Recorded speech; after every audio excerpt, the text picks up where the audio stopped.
Welcome to the Winged Wheel Podcast. Here to talk all things hockey are your hosts, Brad Crisco, Ryan Hanna, and Evan Lobsinger.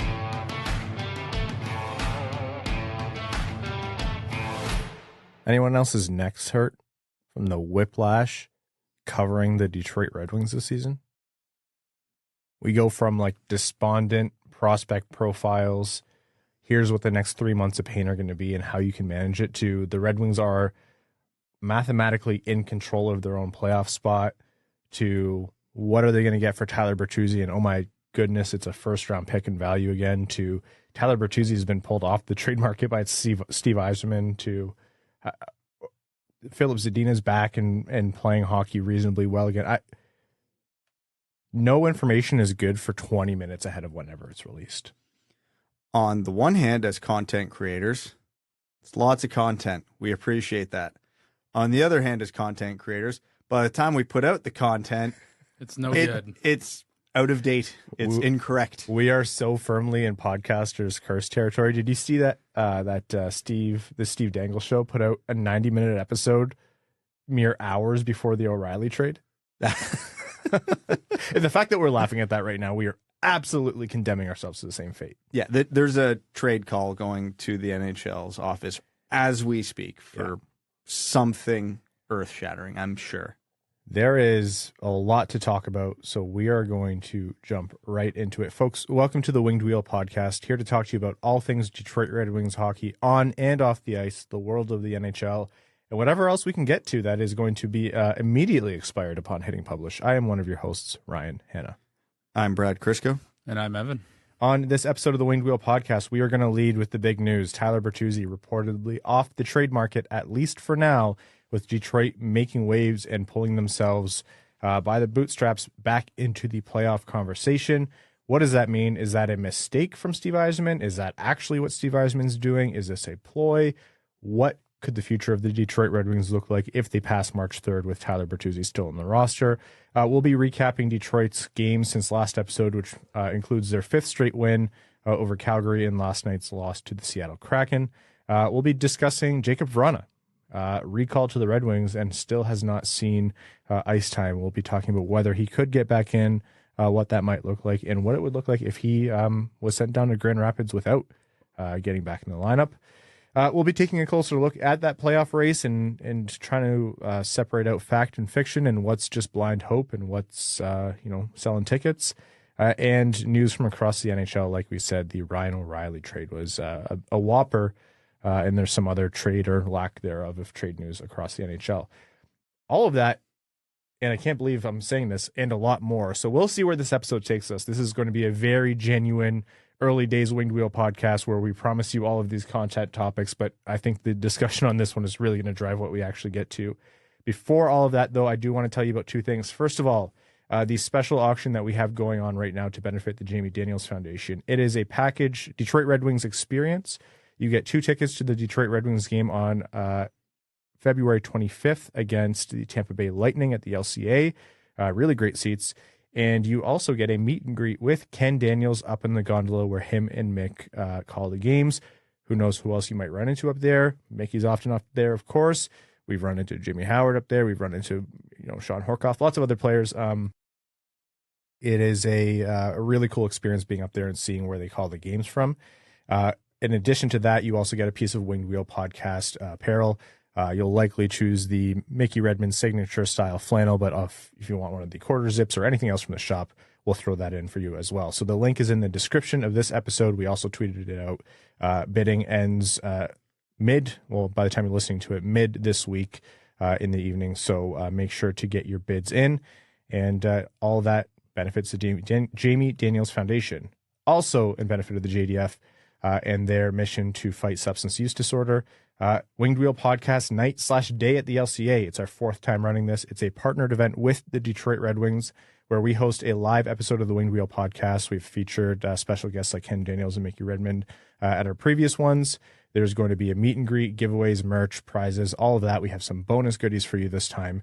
In addition to the meet and greet with the hosts and, more importantly, the special guests, your ticket also gets you access to the Red Wings game Saturday, April 8th against the Pittsburgh Penguins.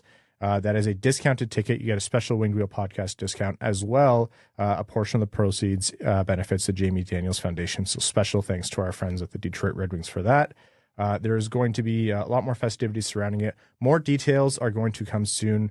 We are working with the team to figure out how we're going to alter the schedule because the networks did change the time of that game from the typical evening game to a 1 p.m. So we will let you know once those are finalized. Stay tuned for more. DetroitRedWings.com/WWP to get your tickets. They do keep selling out. I think the lower bowl tickets sold out again. We just added a bunch more and they've sold out again. So they do go fast. DetroitRedWings.com/WWP. All right, let's start off with what everyone wants to talk about. Tyler Mott. Exactly, Tyler Mott. Last night on Hockey Night in Canada, Elliotte Friedman reported that it is believed that Tyler Bertuzzi, for at least the time being, while Detroit is in the playoff hunt mathematically, he has been removed from the trade market. So Steve Yzerman is now at least pointing towards keeping Tyler Bertuzzi, who has seen very much improved play on the Red Wings, and there aren't, I guess, reportedly there aren't active trade negotiations going on. Bertuzzi coming off the market, and that's one less premium piece that Detroit could potentially sell on the March 3rd deadline. So a lot to unpack there. Initial thoughts upon hearing that. A bit of surprise. The one piece of context that we absolutely need to add, because it is relevant for the entire rest of this conversation, it's never a bad idea to take the time that's been given to you. So we still have 3-ish weeks to the trade deadline. A lot can transpire in that time. Yzerman didn't need to move him this week. So if he wanted to take an extra week or two to think about some things, one way or the other, there's nothing wrong with that. Now, do I think the Red Wings can make the playoffs? Unlikely, but yes, they have a legitimate shot. The math is in their favor right now. The rest of their schedule is not in their favor. The way they are playing gives them a good shot as well. But is this the year the Red Wings have been building towards? No. Could Tyler Bertuzzi get them a very significant piece to help them for the next 10 years and their contention window? Yes. So if there is good value out there, you have to do it. I understand the rebuild and the playoff drought is long and significant. I understand that this probably, if they do trade him in the middle of a playoff race, sends a really bad message to the locker room and the players won't take it well. But if there is a premium asset to be had, you have to take it. You should miss the playoffs now to win a Stanley Cup in 5 years. Now, obviously, that's not a literal translation, but that has to be the mindset. Even if you make the playoffs without Tyler Bertuzzi and get wiped in the first round, okay, that is a fine outcome. That's actually a better outcome than I think any of us would have been expecting this year. I'm dying for those first 2 games, playoff games at the LCA. Yeah. Even if it's only 2, that is going to do immeasurable good for the team and the fan base. Yeah. So to sum it up, my mindset is if you're getting a good return for Bertuzzi, you have to trade him. One big thing that's been missing over the course of this rebuild is the Red Wings have never had this premium deadline piece. Sometimes in a lot of years, they just didn't have anybody good to trade. Other years, like Mike Green, he just got hurt, tanked his value. It happens. Literally broke his neck before the deadline. That's how drastic it was. And then you have, your Anthony Mantha trades where the Red Wings had to trade a good, young, cost-controlled player because they had no other way of acquiring even younger assets. Bertuzzi is that asset they've been looking for. So there could be a significant return here. Now, this is where I'm going to argue against myself. Taking away jobs from me and Evan. Yeah, go ahead. But if Yzerman is not getting whatever you would consider a good offer for Tyler Bertuzzi. So for me, I'm looking at this of a first-round pick or a package of equivalent value to a first-round pick. So if I say first-round pick, just understand that I'm not meaning that literally as a first-round pick. That's about the value I'm talking. If something like that is on the table, it has to be done. If it is not, if it's like a mid to late second round pick or it's a B-level prospect, and they are confident that with Tyler Bertuzzi they can make the playoffs, is that one playoff round, and I guess all the games leading up to the playoffs, that experience for Lucas Raymond, Mo Seider, Filip Zadina, Jake Walman, pick whoever you want, is that more valuable to the future than a mid-second round pick would be? I would argue probably yes. So what this argument comes down to is, where is that cutoff line for you value-wise to make it worthwhile? Yeah, I agree. It's all about the value. So you laid it out really well, Brad, and I want to open my reaction by saying I actually don't have a problem keeping Tyler Bertuzzi if he signs in Detroit. And I'm not going to qualify that by if he signs for a good price or good term. For the most part, we've seen for important players, Yzerman sets the bar reasonably in terms of the contract. So I think if he stays in Detroit beyond this season, and he's obviously not traded at the deadline, then I am arbitrarily okay with this, because Tyler Bertuzzi plays a kind of game that is really, really hard to find in the NHL. He gels with his team's most important players, namely Dylan Larkin, who, I mean, if you're trying to sell Dylan Larkin on a contract that's at least a little bit friendly to the team, you want to keep his best friends and guys who he likes to play with.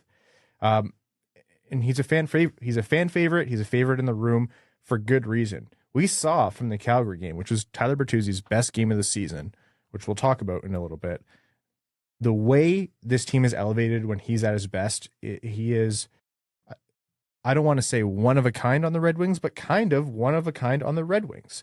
So that's my opening here, is that if they keep Tyler Bertuzzi but he signs, I'm okay with it. I agree though, Brad, if you go past the trade deadline, Tyler Bertuzzi does not sign and you can't get anything for him, they could trade him between the end of the season and beginning of free agency for, minimal pieces. You trade his rights. But essentially, if you lose him for next to nothing or nothing, I'm sorry, playoffs or not, and I am a huge proponent of give this fan base and give this team one sniff if you can. Playoffs or not, that is a colossal mistake in my mind.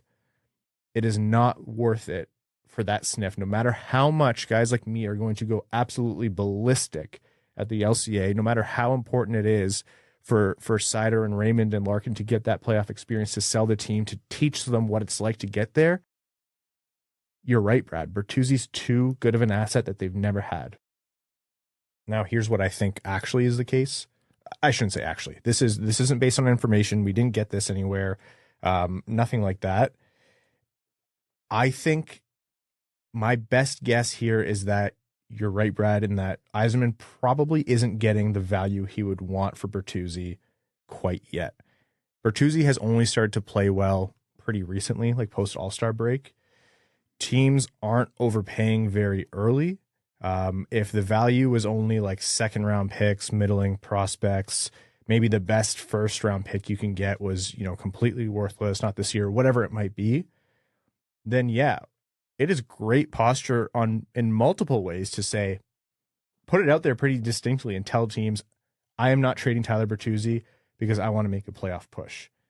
Because one, what do other teams want? They want their own playoff push. They want their playoff hockey. So he is now putting an even bigger lens on Tyler Bertuzzi to say, this is a guy who makes a difference if you want to reach and succeed in the playoffs.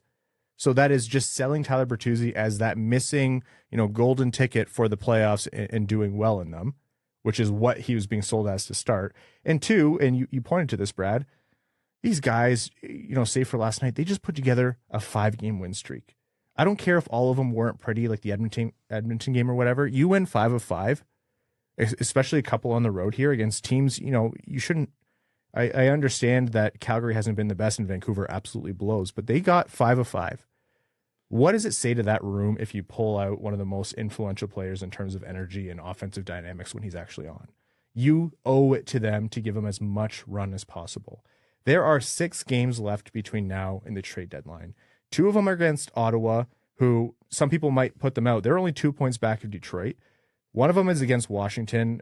New York's not in their division. Tampa Bay is not going to be a factor on whether or not they make the playoffs, and Seattle. But that's 6 games between now and then.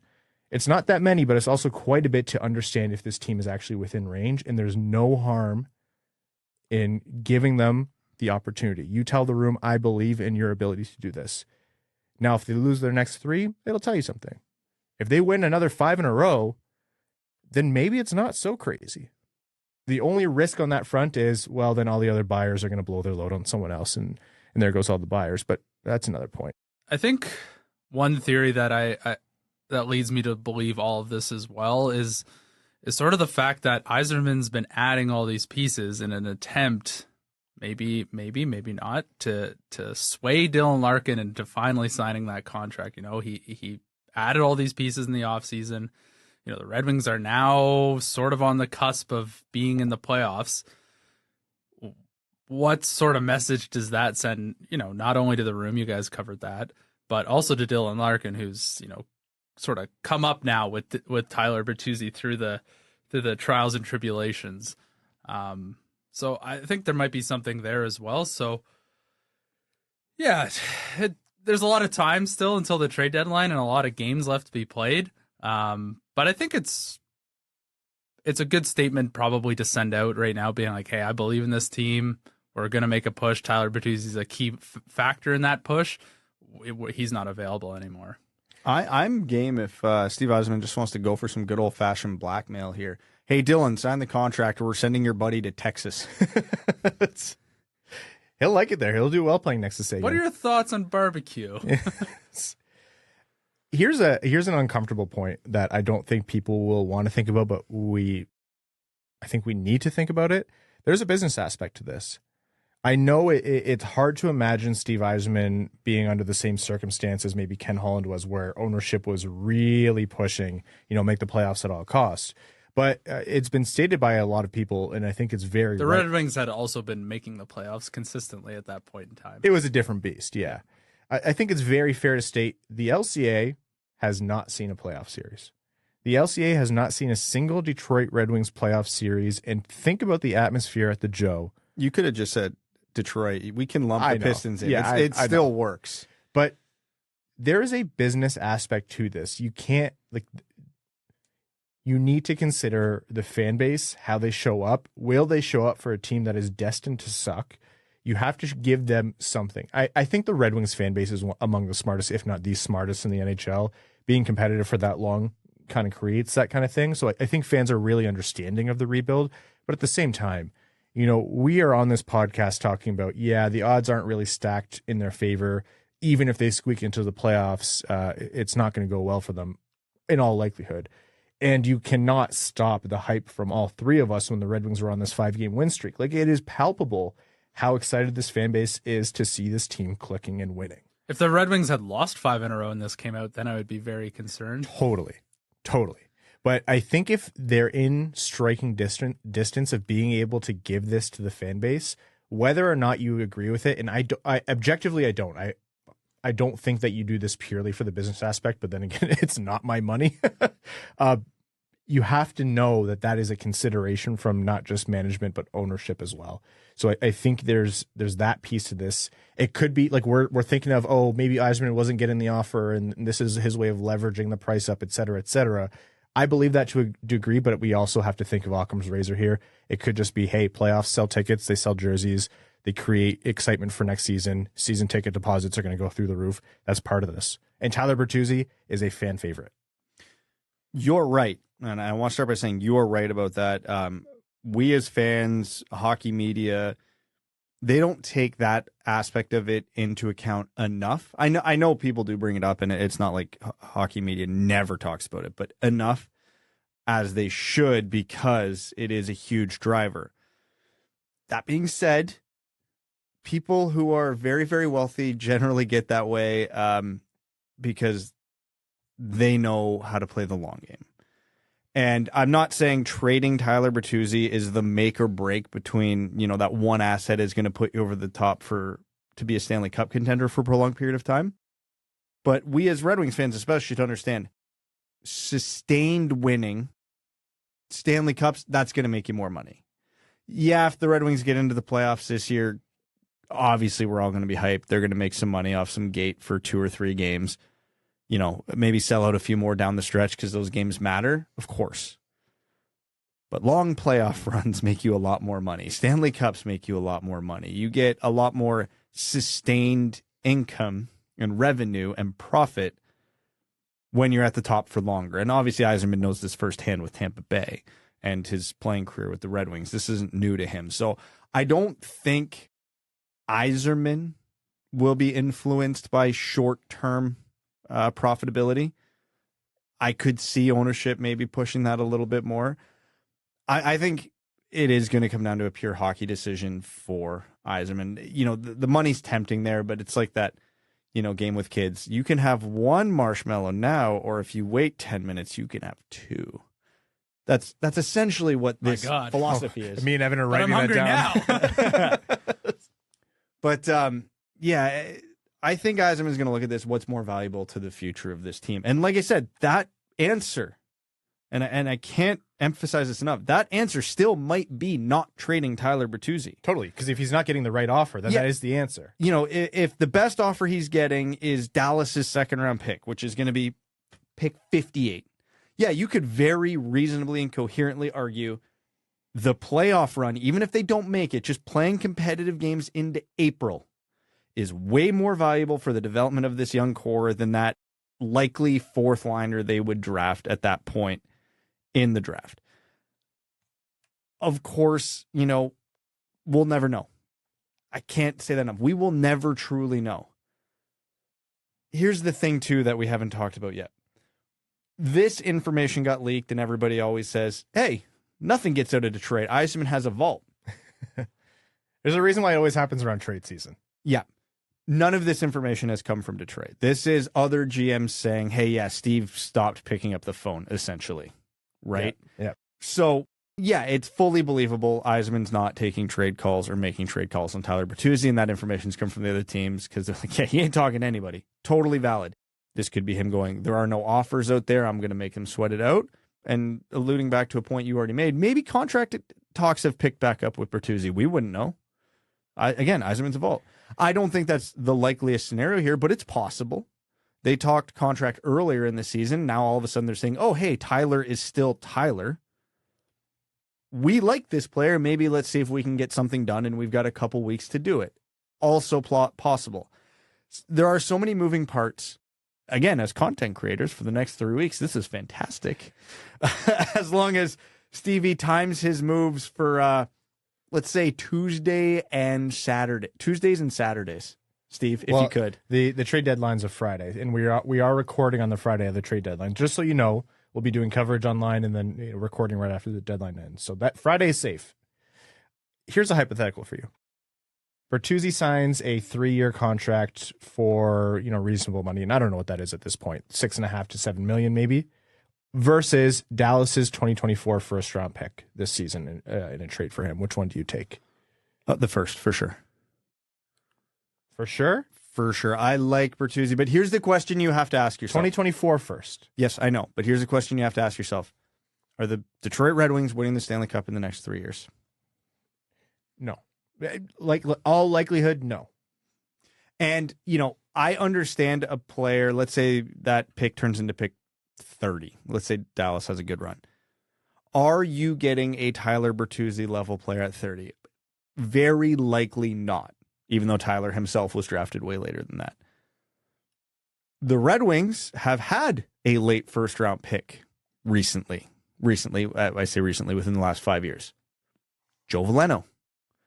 So if you get a Joe Veleno at pick 30, but you get 10 to 15 years of that player versus 3 years of Tyler Bertuzzi, what is more valuable to the organization? And again, it's a valid question, because would you rather take a first-line player for 3 years or a middle six player for a decade? I can absolutely hear both sides of that argument, especially, coming from a guy who, much like you two, has been saying, holy crap, this team lacks top-end talent. But the ultimate tiebreaker for me is, are the Red Wings winning the Stanley Cup in that window? And if the answer is no, then yeah, the guy who's going to be here past that 3 years is going to be more valuable. Again, you could get lucky. David Pastrnak was picked late in the first round. Evgeny Kuznetsov was picked late in the first round. There's been a lot of gems in the second round. So it depends how confident you are in the team's scouting staff. But you could hear both sides of that argument. There's no right or wrong answer. You just have to really honestly assess what you think this team is. And that is actually what Steve Yzerman is probably collecting himself to do right now. He's probably looking at every factor going, can we make the playoffs this year? Is this for real? Are we legit? Okay, another hypothetical for you. Detroit goes 4-2, 5-1. Forget the record, actually. Let's say Detroit, either by points or points percentage, are the leading team to land that second wildcard spot come trade deadline. Bertuzzi's been playing really well for these next 6 games, kind of like he did versus Calgary. And they get an offer that just meets your personal line for what's reasonable for Tyler Bertuzzi, where someone is paying for the player that we know he can be rather than what he's been all year injured. What do you do? What do you do, and what do you think Steve Yzerman does? Well, you answer my question. It's over my threshold of what's acceptable. So even if Detroit... Even if they're in that spot. But again, everybody's threshold's different. My threshold is probably admittedly a little lower than most people, and I could almost guarantee lower than Yzerman's would be. Brad's an easy buy. Yeah. Cheap date. Cheap and easy. I'm leaving that in. Yep. Hey, man, we speak facts on this podcast. It's okay. But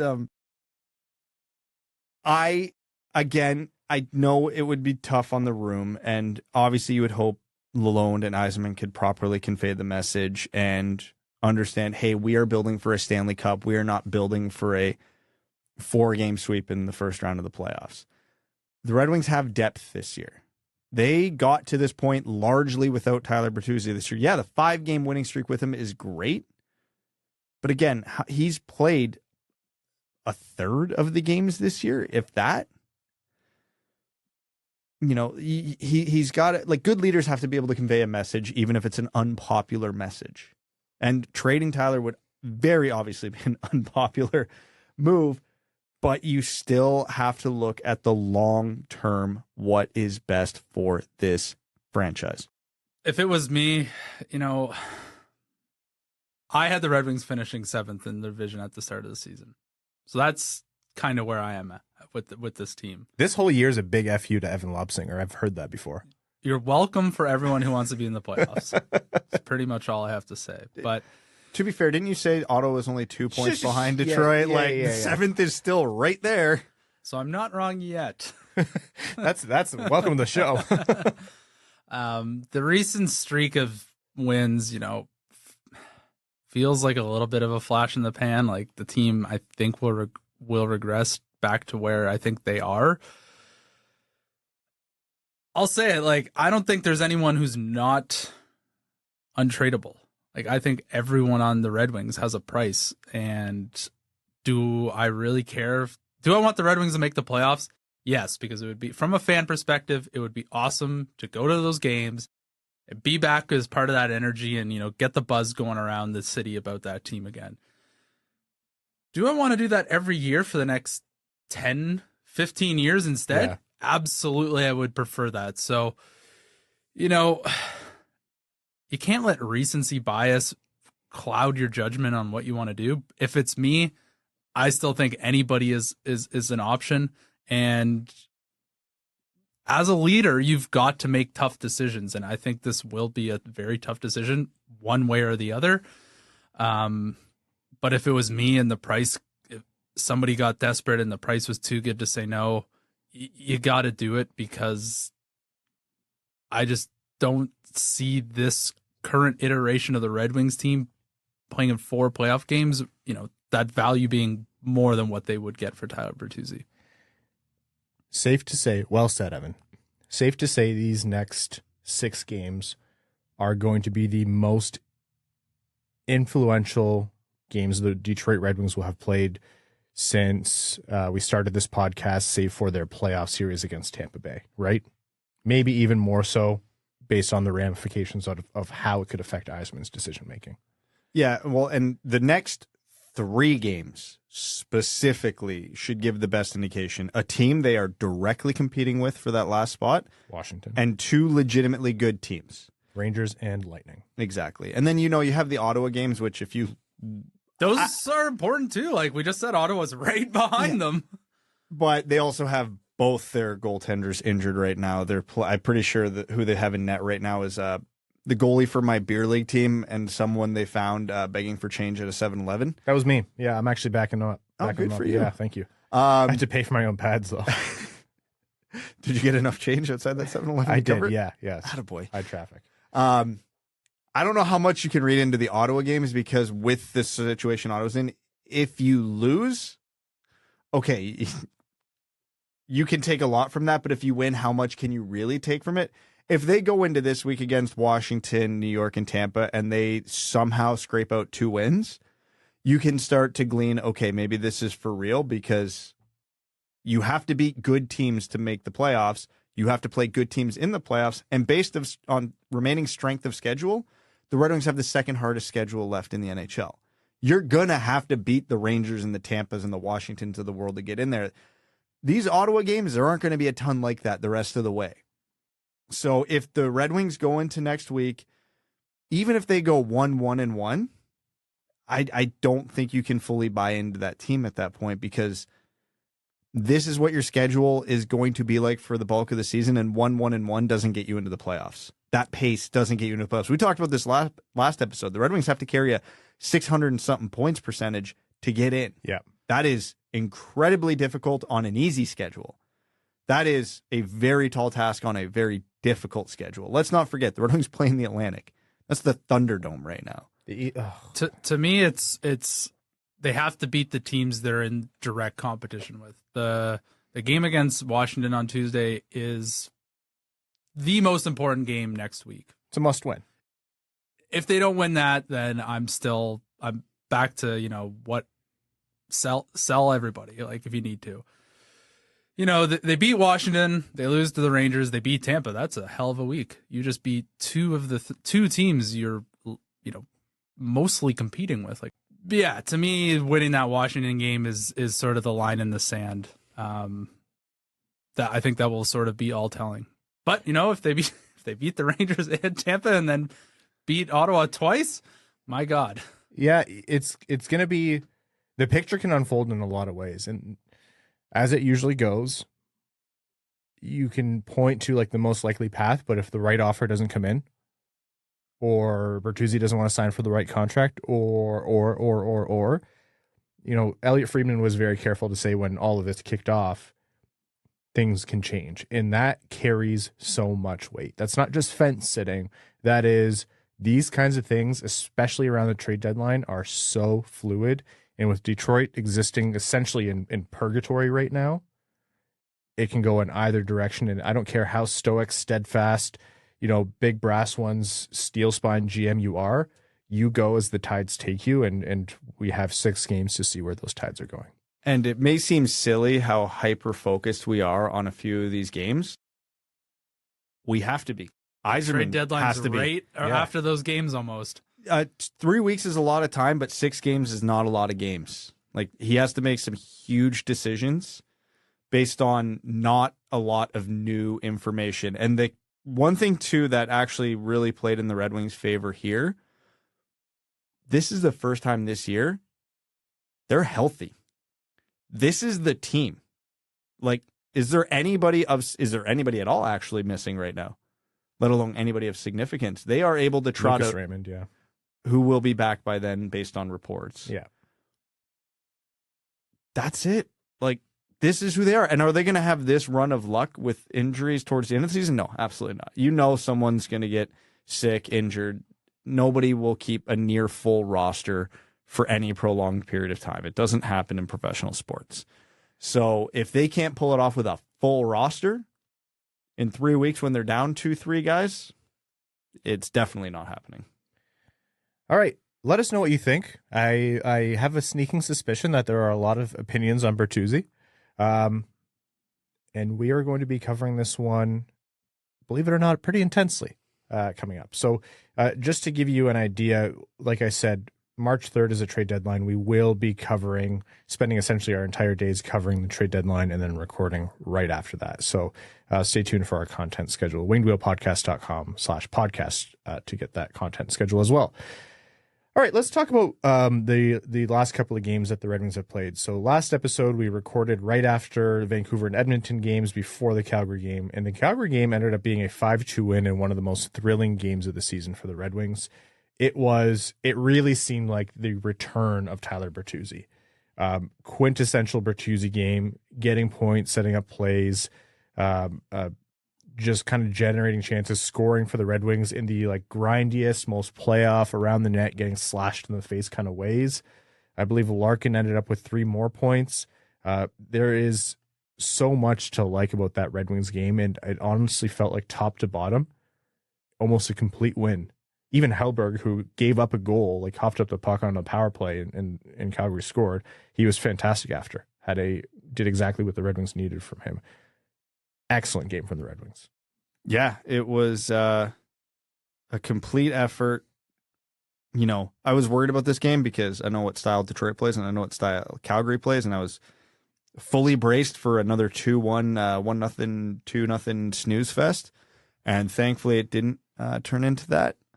And yeah, a lot of huge games from key players. Obviously, Dylan Larkin still doing his thing. You mentioned Bertuzzi. One guy who's not getting enough credit for how much of a heater he's on right now. If you look at the say it. Robby Fabbri. I thought you were going to say Pius Suter, but I believe no, I agree. Robby Fabbri. Agreed. Yeah. Robby Fabbri. The NHL put up a graphic, most points in the NHL in February, and he was near the top of that list, not far behind Dylan Larkin. So Fabbri's on a heater right now. That line of Zadina, Sundqvist, Suter is just torching the other teams. Like, obviously, they're the Red Wings' fourth line, quote unquote, right now, and they're playing other teams' bottom six, but they're running their show. Like, the one advantage the Red Wings have over legitimately a lot of teams in the NHL is their bottom six is straight up better than most teams' bottom six because the Red Wings have a lot of really strong depth. Because Detroit is almost entirely made up of middle six players, which in your top six isn't great, but in your bottom six, that's excellent. Yeah, and again, this gets back to, well, yeah, if you're don't have $11 million players in your top six, and we understand the problem there and why, but at least they did a good job of, maximizing where they could. So yeah, and the Red Wings are playing top to bottom. Filip Zadina has 3 points, which doesn't seem like a lot, but for how this season started for Filip Zadina, it's an improvement. He has been playing phenomenally, and pucks are actually starting to drop when he's on the ice. He's got a goal, a couple assists. Like, it's weird. He had a really nice play to set up the aforementioned Pius Suter's goal against Calgary. He did. He was instrumental in Detroit's first goal against Seattle. Yep. Just a quick aside about Filip Zadina. You know what I like about his game? He's not trying to be someone he's not in the NHL anymore. You could see for a while he was trying to be the player that he was drafted to be, and that hurts. It sucks when you can't be that guy for the player, even more so than the fans. That's been the whole topic of discussion. His shot still is like nowhere. Like, it's just dissolved. I still feel like we need like a seance to resurrect that. But he is doing all the things right to set up his teammates around him, and just every single small play up and down the ice, all 200 feet, you can see him grind, you can see him work, put in the effort to try and make good decisions. And that's what I think he's been doing, because when he was not scoring but making good decisions, his play was actually still a positive impact. But the problem is, all too often that led to bad decisions. But that part we haven't seen yet. And yeah, Filip Zadina, he's been putting in the work, and it's nice to see. It's small, it's 3 points, but it's nice to see the results eye test and analytically. Obviously, it was a late game, so I was watching it in bed. I almost fell out of bed when he had that, and I don't use this word lightly, that Datsukian steal from I forget which Flames defender, and turned it and walked around on the breakaway and pulled out an unreal move as the puck just kind of trickled off into the corner. That was a microcosm of Filip Zadina. That was him summarized in one clip. Yeah, everything up until the shot, and then look at the hustle, look at the talent. Oh my God! And that wasn't even close to a goal. Okay, but yeah, it was great to see, and when you're getting contributions like that from your fourth line, you are going to win hockey games.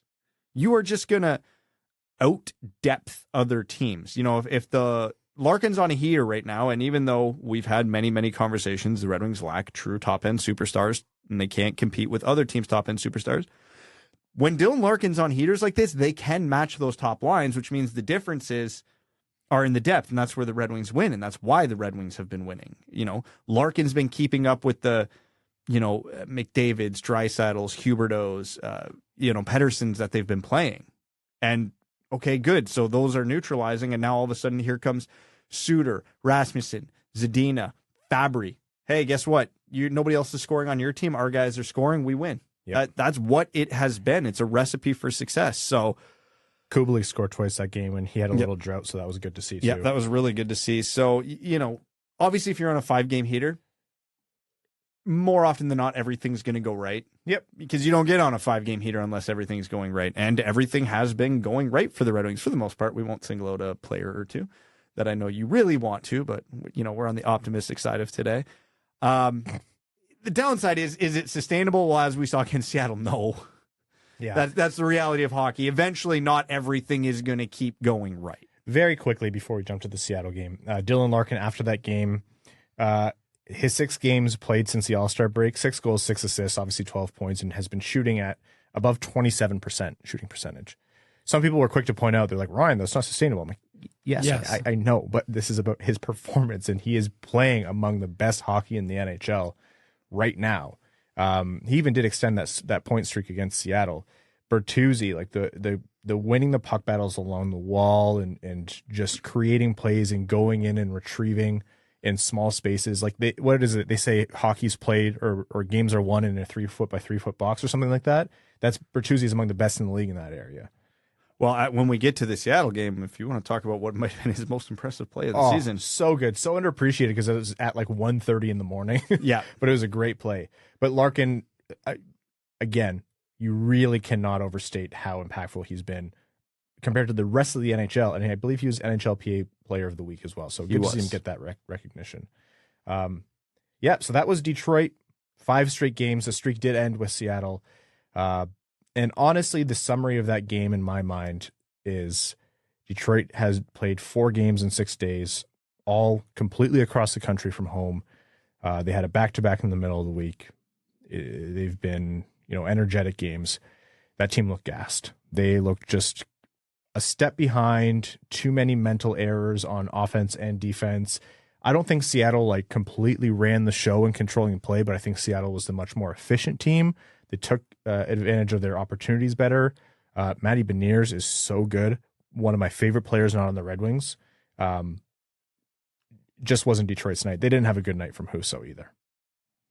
It happens. Again, sustainability feels like one of the words of the day. Yes. Yeah. So that was Detroit's game. They did get a couple goals in. First was Pius Suter in a frantic play, which, started and was facilitated even in the middle of it by Filip Zadina and his hard work at both ends. Wallman was able to turn around and take a slapper that I believe hit Grubauer in the head. And then Pius Suter had a turnaround volley shot that went in the net. And that was just another demonstration of that line. That Suter, Zadina, Sundqvist line have really been clicking very, very well. That's a nice bit of chemistry there. Especially, again, we talked about Fabbri, Suter. Believe it or not, I'm going to advocate for Pius Suter here. I love what he does in Detroit's bottom 6. 9th goal for him, quietly. People wouldn't think it. But I think Jordan Eberle scored through Ben Chiarot and past Ville Husso twice. It wasn't legs twice. It wasn't carbon copy play, but you were like, ooh, Ben Chiarot was more of a screen than an active defender, and Husso should have stopped it either way. And it happened twice. Weird. Seattle was just, again, they were more efficient. Detroit had primo opportunities. Sundqvist had grade A 1.0 goals expected on that play, chances twice, and both of them just rolled off his stick / he whiffed. Dylan Larkin had 2 in the same play where it was either blocked or saved or he missed the net or whatever. Premium clappers from the point that just went a mile over the net. It just wasn't Detroit's day. Hronek and Chiarot, I don't love that pairing. I understand a hesitance to move Chiarot further down, but I really want to see Mata and Hronek back together. That pairing, they just look lost together. Well, Mata makes almost as much as Chiarot per year now, so now we can justify swapping them. Close enough. Honestly, I would argue close enough. It's tough because I think Hronek's been having an excellent year and you really can't. I don't think his impact should be undersold, but I don't think he's been having such a strong year where he can be the more defensively responsible of the two. You know, I still think Mata is the formula for Hronek. Him and Chiarot, they just looked lost on the 3 goals against for the most part. Without going too negative here, what I will say, and the one part that makes me irritated is there's times on this podcast, hundreds of times over the 8 years, where we've sat here and, you know, talked about this hypothetical line, that hypothetical pairing. You know, I think this guy would work with that guy because of X, Y, and Z. And, you know, for the most part, it's all bullshit. It's just us, you know, spitballing, hey, in theory, this works. And like 9 out of 10 times, that theory is wrong. We have seen Seider and Wallman perform at an exceptional level this year. We have seen Hronek and Mata perform at an exceptional level this season. We know, we can definitively say we know what the Red Wings top 4 should look like, because those pairings have both worked for a prolonged period of time this season. And the only reason they're not doing it is because Ben Chiarot's a good guy who makes a lot of money. And I can't come off that argument because I think that's why it's happening.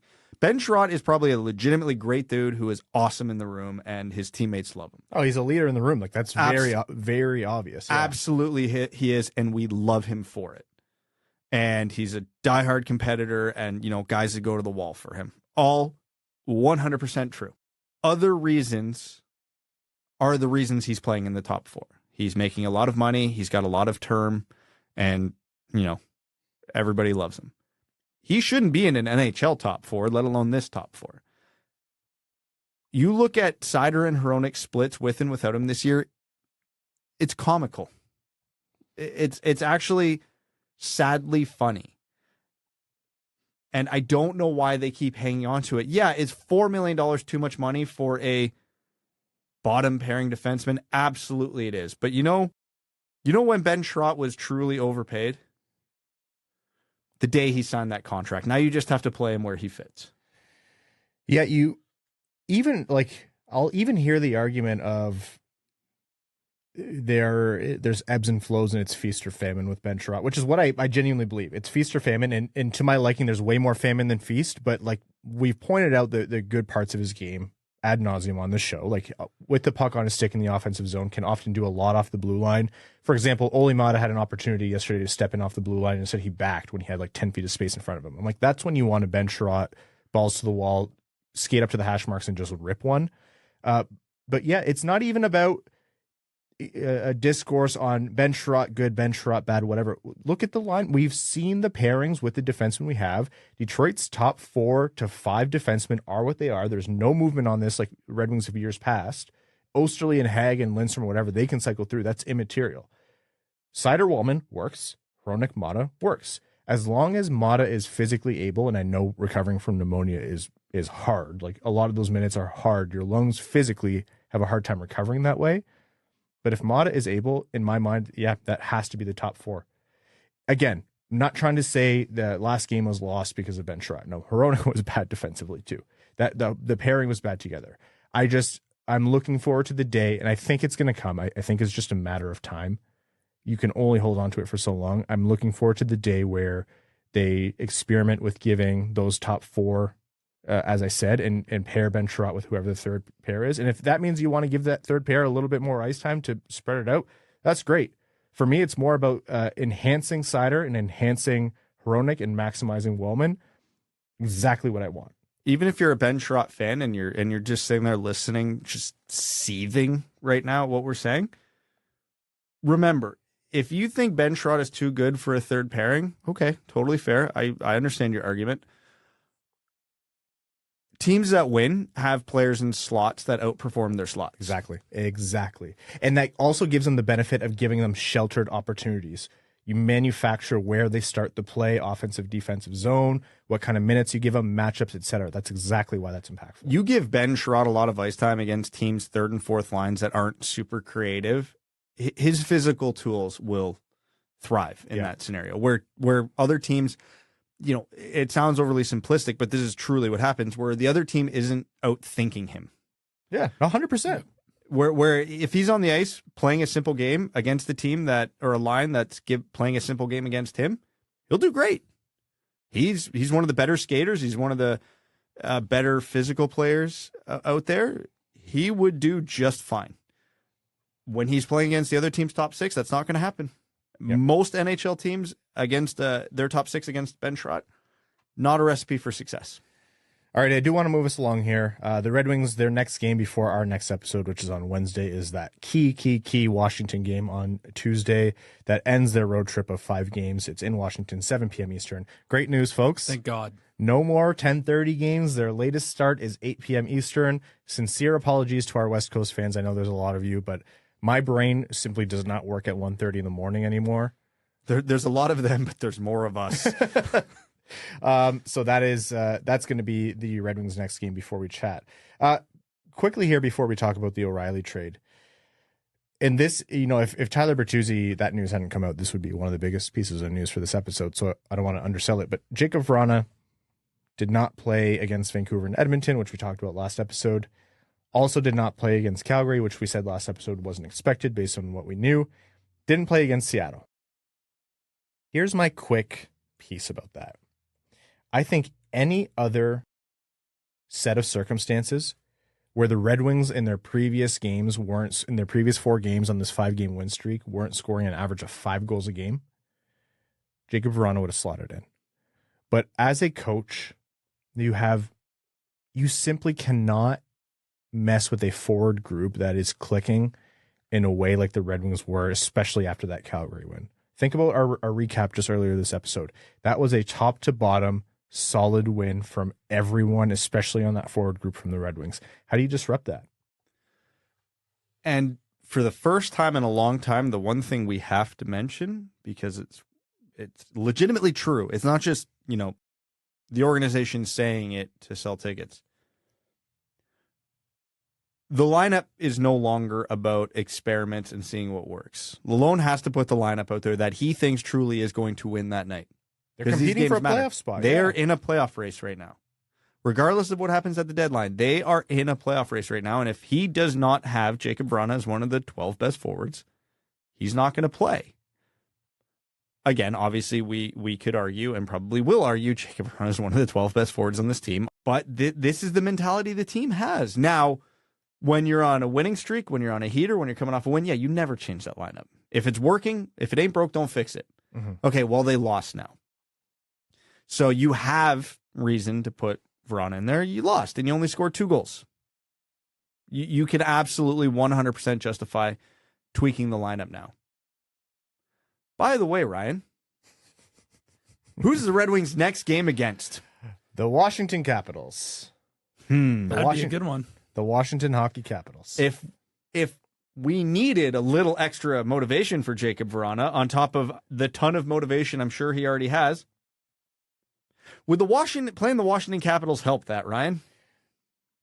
Yes. Can I be a wet blanket yet, or do I have to wait? No. Go for it. Go for it. What if Lucas Raymond returns? Are you going to take 2? Did Lucas Raymond used to play for the Washington Capitals? You are going to keep Lucas Raymond out with? No, I didn't say I'd keep Lucas Raymond out. No, but if Lucas Raymond returns, someone has to come out of this forward lineup to make space for him. So you would take 2 players out of this forward lineup right now to make space for Jakub Vrana? Yes. I don't necessarily disagree, but I want you to tell me who you'd take out. I don't know. I don't have a good answer. Hey, here's a bit of really good news, Ryan. The Red Wings don't have 2 black holes in their 12 forwards right now. That's so good. You are going to have to take out 2 players, actually, that probably don't deserve to come out of the lineup. What a time to be alive. Remember last year when we could pick about 7? There's not 1 right now. Sometimes you could pick players on the first pair or on the first line that would deserve to come out of the lineup. I don't know. Give Kubalik, because him and Vrana are comparable players. Sure. I would say based on the whiffs last game, Sonny, I guess. Sure. Maybe I would not be at all in favor of this, but for someone who just came back in, Zadina might sit out for a game. I don't know. Oh, you absolutely. Zadina's the one guy I can argue you can't. I don't think you can. You can't break that confidence. He finally has some confidence. He's finally playing good. Don't screw with it. Yeah, Kubalik and Sundqvist are probably the correct answers here in this scenario where Raymond is back. Again, you're pulling 2-0, but Vrana can score goals. That's a premium in the NHL right now. It's his former team. We don't need the Cholowski, style stuff again with this team. And I know I mentioned it before, but if you recall this guy, to not play him, that's just cruel. Like that's the type of thing other players around the NHL notice. Not that this one instance would have a super heavy thing, but that's stuff that sways free agents. You know what I mean? Like if stuff like that happens enough, like more than once, teams start to catch on, right? See, but I'm of two minds of this. First of all, he was brought up as Raymond insurance, and I stand by what I said, that if the winning had gone differently, if they had won, 2 or 3 of the 5, but lost a couple in an ugly way, and it didn't come with a lot of goals, I think he would have got in.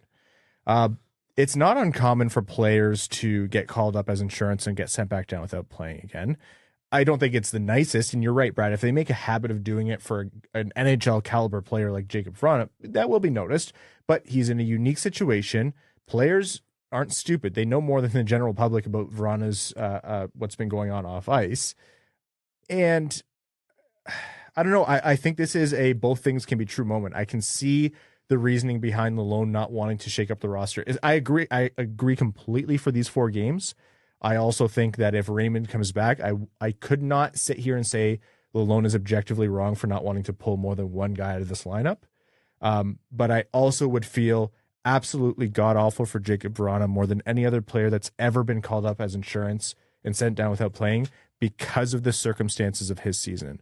I think I am really pulling for him to make it in. I think that would be the best thing for him, and I would like to see the Red Wings find a way to do it. But I can see a scenario where I could sit here and say, I can't say that decision is anything more than unfortunate. We talk about all these things that could and couldn't send messages to the room. If you bring up a guy who is very beloved in the room and you scratch him and you scratch him and you scratch him and you scratch him and you send him down, the boys aren't going to love that. But it could also be where the boys are like, hey, this team is vibing right now. Why are you bringing in someone who hasn't played? That's why when it was on a winning streak, I don't think Vrana himself would have questioned that. Yeah, you don't change a winning lineup. Everybody knows that. You're on a heater. You ride it. You don't screw with anything. Vrana himself has been around hockey enough. He knows that. And it would be fine. The other thing on the extreme end of things, why I would advocate for you got to get Vrana a couple games and you got to get him soon. If you are still wanting to make the playoffs, but you're also, there's some pretty good offers out there for Bertuzzi. Well, you have to replace that offense somewhere if you still want to compete for a spot. We've seen Vrana do it. Or you want to keep Bertuzzi, but you can get something for Vrana if you can show that he can score. I don't think Vrana's value is I think it's values. No, I agree. But the Red Wings have a very good problem here where they have too many forwards and they have an opportunity where there's a trade deadline coming up. It might just be a depth player like Sundqvist that ends up getting traded the Red Wings can just roll with the other 14 guys they have. Whatever, I don't know. Lots of scenarios here. But it's a luxury they have, and it's a luxury they need to capitalize on. But right now, there are so many question marks about Jakub Vrana. You need to start answering some of those questions. Can he still play? Can he still play at the NHL level? Has he fixed some of the flaws in his game?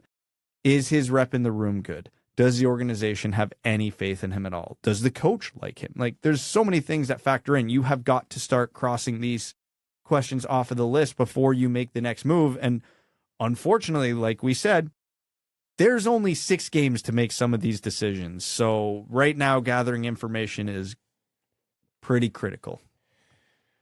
We will see. I think the Capitals game, all eyes will be on him. If Raymond is out for any period of time longer, that would be a tick in Vrana's favor in terms of potentially slotting in. All right, let's talk about one piece of NHL news before we get into overtime here, and that is the massive trade that Toronto moved on, where they, they shot their shot. This is going to be Toronto's biggest, if not only, move at the trade deadline. They might do some more, but they acquired Ryan O'Reilly and Noel Acciari from St. Louis in a deal that Minnesota helped facilitate, where Toronto ended up giving up their first-round pick in 2023, a third-round pick in 2023, that was Ottawa's, a 2024 second, Adam Gaudette, Mikhail Abramov, and a fourth-round pick in 2025 that went to Minnesota. So they gave up a lot of pieces. They did not give up Nyes, and the 2023 first is obviously the one that's in there, but they got Ryan O'Reilly, one of the been there, done that guys out of St. Louis.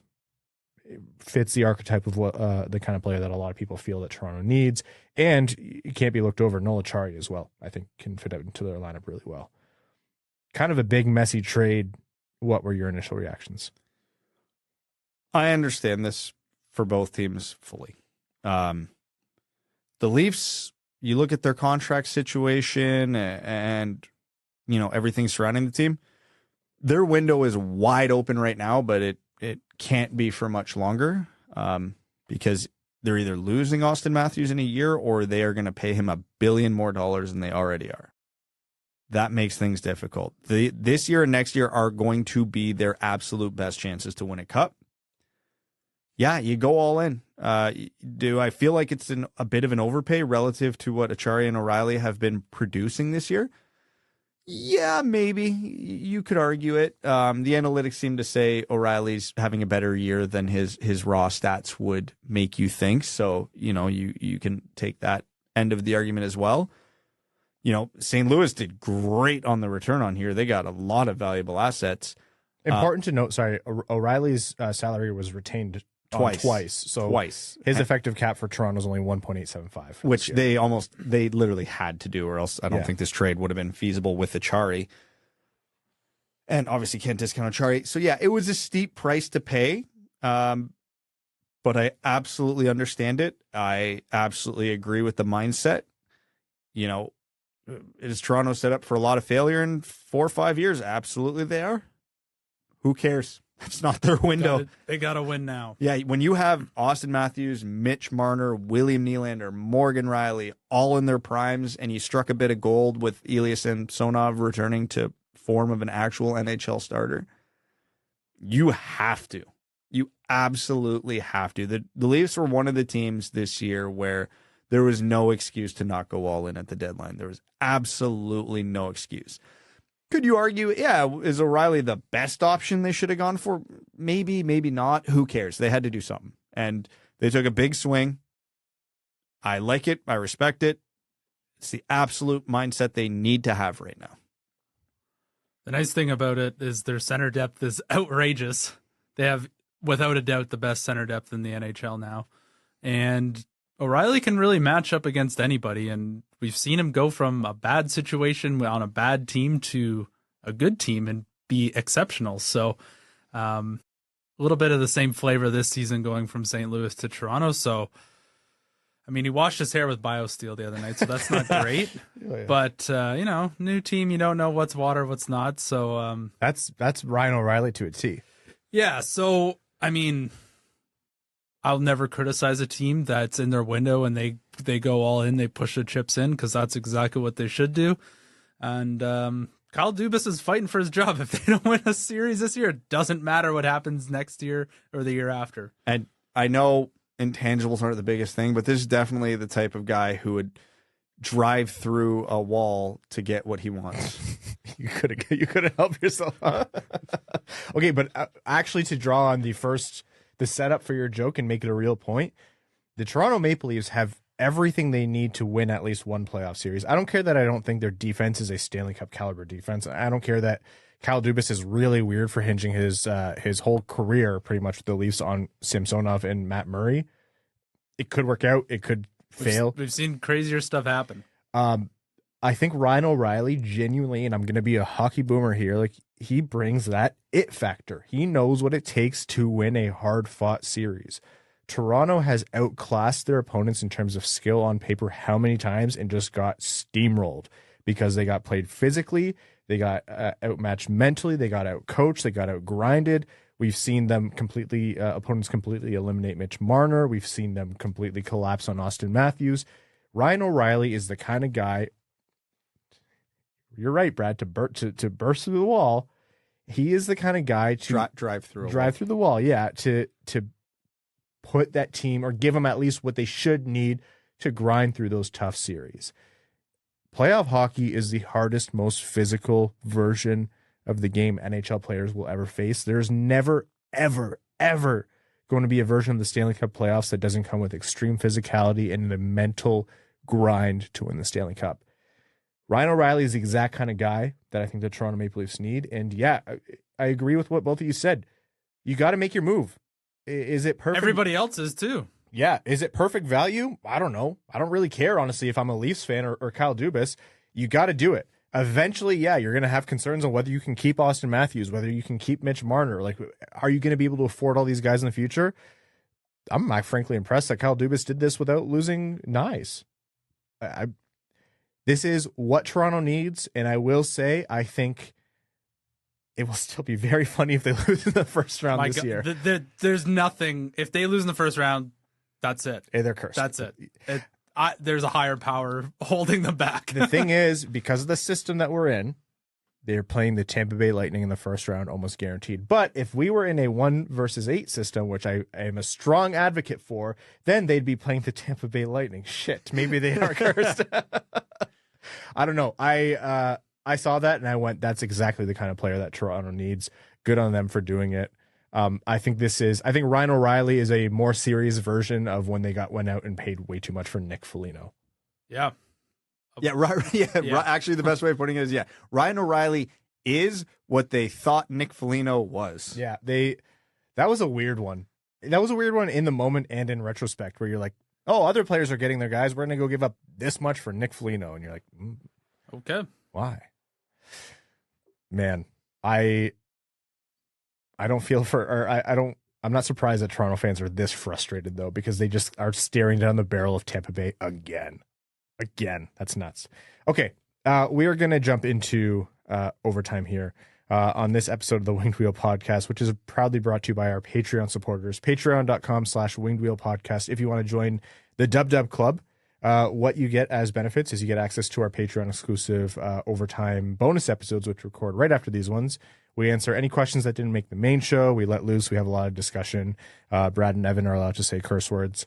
And it's just generally a good time. You get access to the Winged Wheel Podcast Discord, which is an excellent community. And in addition to that, you get entered into all of our giveaways. We're giving away 2 tickets to every Detroit Red Wings home game this season, most of them going directly to our Patreon supporters. So again, patreon.com/Winged Wheel Podcast.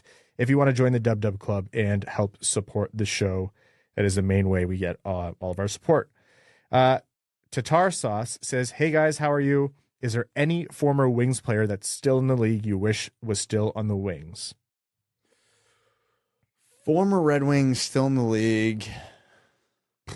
Wow. Are draft picks allowed? Says something. No, it says something about the Red Wings and how long they've been bad, where this isn't like there's no Sergei Fedorov out there anymore, you know? Like even Mantha's getting healthied by Washington somewhat regularly. I don't want Mantha. No, not Mantha. Honestly, maybe Tatar. I think. I was thinking maybe Nyquist. Yeah. Those two were fun. Oh my God, the answer might be Athanasiou. I was trying not to say it.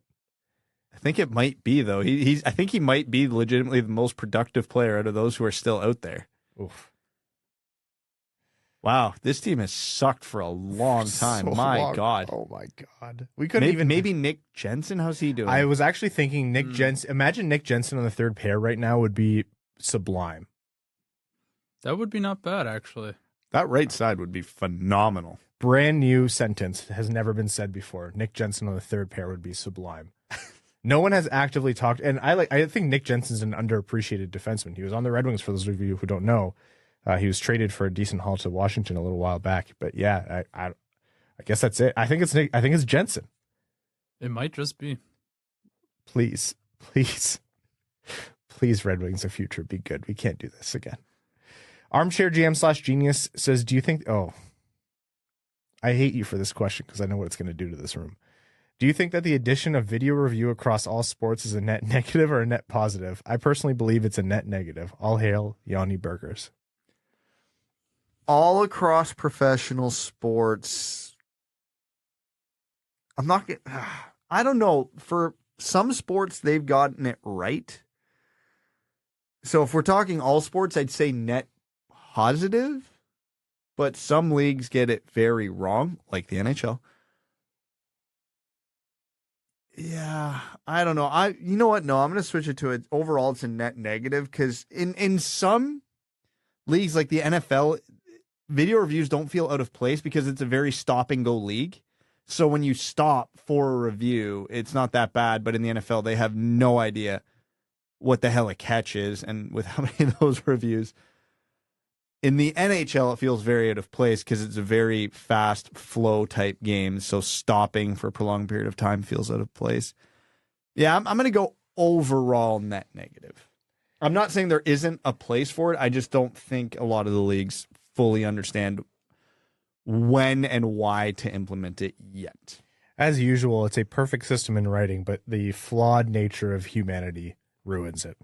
Ah, yes. The worst part of society. The people. This one from Wyoming Wings fan says, could Yzerman be waiting to get Larkin's deal done before he does anything with Bert? Maybe he paints a better picture. I wouldn't even say could. I would say that's likely. Right? You would want to get Larkin done before you get Bertuzzi done.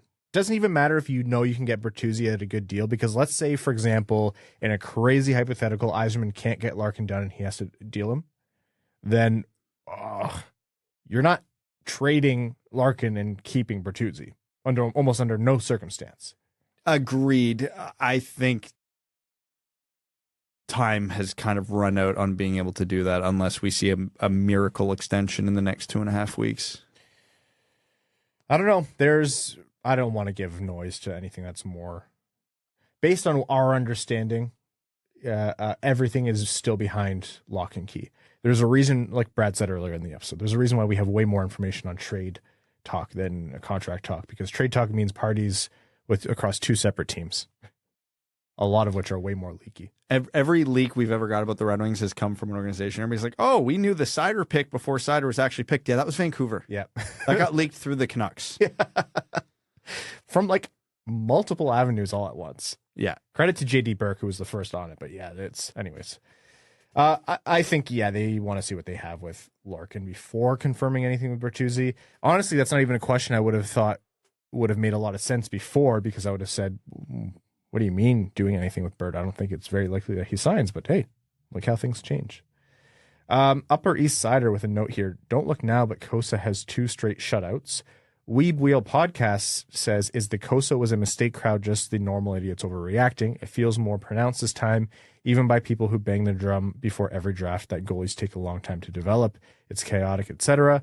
Maybe I'm not jaded enough, but the shock Pikachu faces from people who don't know goalies aren't quick to develop, who are finding out that Kosa isn't quick to develop, is especially grating. And the last one from Ryan Hanna's bachelor party in the dumpster behind that Tim Hortons off Homer Watson Boulevard, please come so that I'm not alone, says, why is anyone... I'm surprised you found that, yeah. What? Very specific. Hold on, I need to know. It's Joseph.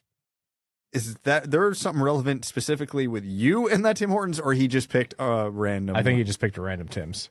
Okay. Yeah. I don't go to Tim's. Hold on, there's a couple on Homer Watson. I'm trying to figure out which one specifically he's referring to, because... It's a long road. Yeah. Anyways, why is anyone surprised about Kosa and Wallstedt? We were told before they were drafted that Wallstedt had more structure and technique and would reach the pros first, while Kosa had tons of raw skill and needed more time to hone his technique before reaching the show, but has a higher ceiling. In what we are seeing right now, Wallstedt excelling in the AHL and close to being NHL ready, while Kosa takes his time to hone his skill in the CHL. The thing that's happening right now is exactly like what we were told would happen. Doesn't anyone notice this? I feel like I'm taking crazy pills. Stay fresh, cheese bags. So a few Kosa comments here. So let's just all in one. I haven't seen a ton of the Kosa was a mistake posts. I've seen a lot of concern, and, it's not just Wallstedt. You look at the path that Spencer Knight, Yaroslav Askarov, other goalies who were drafted recently in the same range of taking. Kosa's has been admittedly far behind that. again, not entirely unexpected, but you're always hoping for the good results along the path, and they didn't really come until recently. So nobody's saying it was a mistake, but the concern was very justified. Mm-hmm. But if it all goes according to plan, this is kind of what we should be seeing. So, you know, the concern was understandable. This is kind of around the time you should see him start to turn a corner. So yeah, we're still on path. Concern is still justified, but optimism is still very justified. Yeah, I completely agree. I have no qualms with anyone who says that was a big risk to take that pick. I'm nervous about it until I see it pan out. And despite this being the path, you know, there's going to be a microscope on it. I think that's a very fair assessment. I can't sit here and needle second or third pairing guys like Ben Chiarot and say you're not allowed to criticize draft picks. That'd be really two-faced. No, by all means. But yeah, I'm not throwing in the towel just because things have gone as they predictably should have gone. Do I wish Kosa would have been a little bit better coming out of the dub, maybe reaching the AHL sooner and not needing ECHL time? Yeah, absolutely. But goalies are, I think defensemen take way longer than people appreciate. Goalies are that to the nth degree. So yeah, I'm not out on Kosa. I think anyone making a hard declaration on that is jumping the gun way too much. If you are going to take a nuanced approach where you're in that gray area where you're like, I'm optimistic because he has a lot of potential, or I'm pessimistic based on the circumstances so far, but it's too soon to say anything definitive. Boom, that's a sweet spot. I think that's what's fair. Yeah. All right. I think if we record any longer, we are tempting fate far too much, especially fate having a name called Steve Yzerman. So why don't we wrap up this episode of the Winged Wheel podcast? We are going to be back with you again on Wednesday. Do be sure to check out that auction for the Detroit Red Wings experience and Winged Wheel podcast night/day at the LCA. Again, links in the description of this episode, DetroitRedWings.com/WWP to get your tickets to the event. But yeah, we're going to see you Wednesday. Let's see what happens. See how they do again in the Washington game. We'd like to thank all of our listeners for the show, new and old. I'm sure a lot of you are tuning in for the first time because of the Bertuzzi news. Welcome. And for those of you who have been with us a long time, we can't say thank you enough. If you want to support the show, again, patreon.com/wingedwheelpodcast, or just give the show a rating wherever you listen, subscribe, that kind of thing really helps out as well. We'd like to thank all of our name level supporters on Patreon. Arjun Shanker, Yves Bartels on behalf of the Sarah Grant Foundation, Akefer, Armchair GM/Genius, Nick Perks, Icon, Terry Driver, the number 69, Crying Ryan, Hannah's Banana Slam and Jamathon, Glenn Brabham, Aiden White, Keenan O'Donohue, Yanni Burgers, Meals on Wheels, Matthew M. Rice, Croner's Left Knee, Babe Landeskog, Carl Britannia Nanaluski, Chimmy, Chris P., Citizen High Five, Connor Scovey, Coyotes Season Tickets in Tempe, Denny's Gamer Girl, Derek Enstam, DJ Denton, Give Blood Fight Probert, Red Hot Hronek, Hassam Al-Qassem, Jay Gollum, Jacob Turner, Joel Miranda, Joseph Barry, Kalen Wood, Kevin James, King Tone, Las Ensaladas Picantes, Marcus, Massive Wong, Evan Longsaber, Matt McKay, Michael Edlund, Nedeljkovic, goalie number 1, Nicholas Fritz, R.A., Ryan Hubbard, Scott Martin, Send It Seawolf. That's what I appreciate about you. Tomato, tomato, potato, potato. I don't think Ryan said it right. Try again. Tomato, tomato, potato, potato. I'll mess with you again. General Andy Bohan of the Cheesebag Army, Sam Bankson, number 1 Detroit Red Guys fan, Antonio Gracias, Ben Barron, noted Filip Zadina whisperer and proud Wallman, a member of the Jake Wallman Gritty Club, Brad Simmons, Brian Vasha, CJ Wilkinson, who's a new name level sponsor. Welcome, CJ. Connor Layton, Darren Fick, Philip Zadiznuts, George's biggest fan, Grand Rapids hockey guy, Griffey Boy, Hronek's Handlebar, James Laporte, Jeremiah Dobo, JM Rhapsody, John Evans, John Ingalls, Josh Yelton, Kevin McCracken, Quaz, Lieutenant Matt S. of the Cheesebag Army, Linda Hull, Maximilian, Melissa Erickson, Ophelia, Reed, Steven, Tatar Sauce, who's a brand new name level sponsor. Welcome to the Dub Dub Club, the Hodag, and finally, my favorite patron, Matt Keeler. Thank you all so much. We'll see where all this is at on Wednesday. Thanks for tuning in to the Winged Wheel Podcast. Be sure to check out wingedwheelpodcast.com, where you can subscribe to the show on iTunes, Spotify, or wherever you get your podcasts. You'll also find links to other ways to support the show, such as Patreon, official podcast apparel, and more. And don't forget to follow the show on Twitter at Winged Wheel Pod. And of course, the hosts at Brad Crisco, at Ryan Hanna WWP, and at Hockeytown Evan.